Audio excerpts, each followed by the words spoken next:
ফুলানো ruling ছিল ৯টার পর থেকেই তখন আস্তে আস্তে রুলিংয়ের হাইট বাড়তে থাকে। এবার যদি আমরা সমুদ্রে মারাও যাই সেটাও কিন্তু আমাদের পরিবারের কেউ জানতে পারবে না।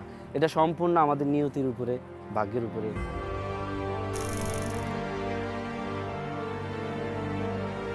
আমার নাম হচ্ছে শহীদ সর্দার, আর আমি হচ্ছে ফিশিং ভেসেলে একজন বাবুর্চি হিসাবে কর্মরত আছি। আর পাশাপাশি এখন এই মাছের ব্যবসা নিয়ে কাজ করতেছি আর কি, অনলাইন ভিত্তিক।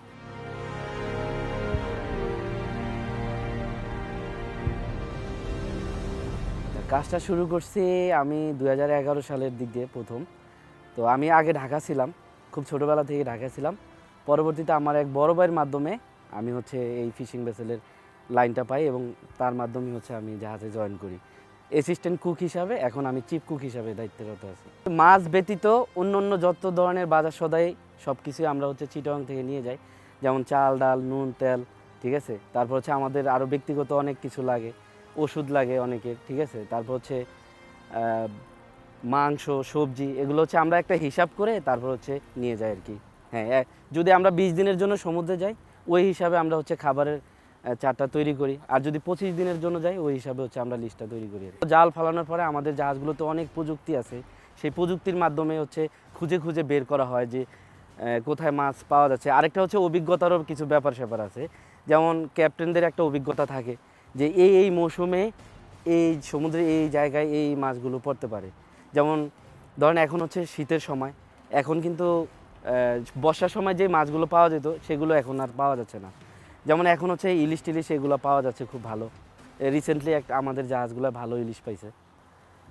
আসলে বর্ষার সিজনে তো টুকটাক ঝড় তুফান হয়, তবে সব থেকে বড় ঝড় হয়েছিল, মানে ঝড়ের কবলে পড়ছিলাম আমরা হচ্ছে 2019 সালে একটা ঝড়ের কবলে পড়ছিলাম। ওইবার আমাদের জাহাজটা প্রায় ডুবে ডুবে যায় এমন অবস্থা।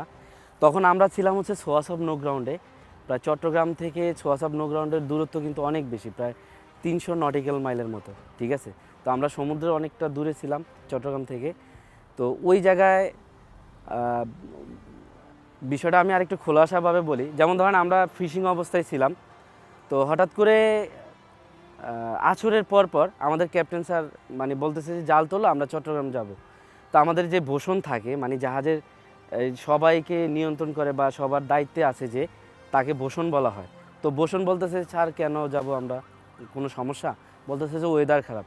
কিন্তু আকাশের দিকে যখন আমরা তাকালাম দেখি যে পুরো আকাশে কোনো মেঘ নাই, মানে পুরো ফকফকা। তো পরবর্তীতে আমরা সবাই অবাক হয়ে গেলাম যে এত সুন্দর ওয়েদার, স্যারে বলতেছে যে ওয়েদার খারাপ। তো পরবর্তীতে ক্যাপ্টেন যা বলে আমাদের সেটাই মানতে হয়। তো পরে আমরা জাল উঠিয়া চিটাগাংয়ের দিকে রওনা দিলাম। রাত 9টা থেকে আমাদের তখন এই ঝড়ের কবলে পড়তে হয়েছে। 9টার পর থেকে দেখি আস্তে আস্তে বাতাসের মানে ইয়েটা ছিল অনেকটা গরম টাইপের, আর ফুলানো রুলিং ছিল 9টার পর থেকেই তখন আস্তে আস্তে রুলিংয়ের হাইট বাড়তে থাকে। পুরো রাতটা আমরা হচ্ছে এই তুফানের সাথে যুদ্ধ করতে হয় এবং আমাদের কাছাকাছি একটা জাহাজ তখন ডুবে যায়। ওই জাহাজটার নাম ছিল শাহ আমানত, শাহ আমানত নামে একটা ফিশিং ভেসেল। আমাদের খুব কাছেই, মানে ওই ঢেউর কবল উল্টে পড়ে যায় সাথে সাথে। ওই লোকজনগুলা মানে কোনো রকম বাঁচতে পারছে, কিন্তু জাহাজটাতে আর বাঁচানো যায় না, জাহাজটা ডুবে গেছে সাথে। না, ওই জাহাজ আর খুঁজে পাওয়া যায় না। ওই লোকগুলারে অন্য অন্য জাহাজগুলো ছিল সবাই মানে ভাগ ভাগ করে যে যেমনি পারছে উঠে নিছে, কিন্তু আমরা পারি নাই, কারণ আমরা একটু দূরে ছিলাম। এই জন্য আমরা আর ব্যাক করে যে আসবো, রোলিংয়ের সময় বা বাতাসের সময় জাহাজ কিন্তু একটা নির্দিষ্ট গতিতে চালাতে হয়, মানে ঝড়ের বা ওই যে বাতাসের গতিবেগ বুঝে তারপর ওই দিকে জাহাজটা চালাতে হয়।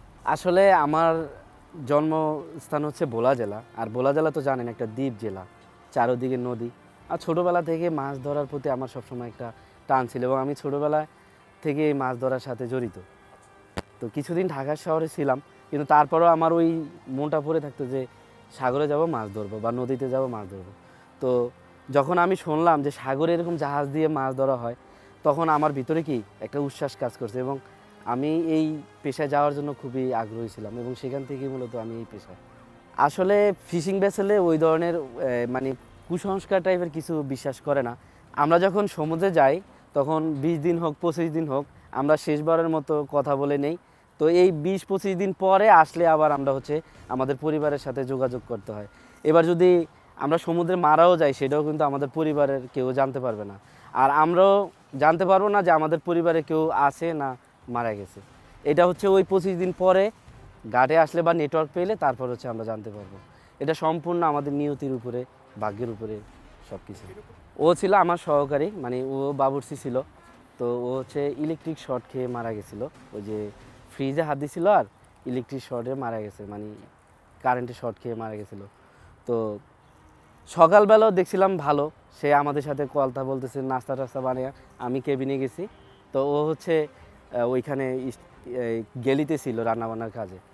তো ও সম্ভবত কিছুর জন্য, যে কোনো কিছুর জন্য ফ্রিজে হাত দিছে আর ওইখানে ও শর্ট খেয়ে মানে ওইখানেই দাঁড়িয়ে আছিল।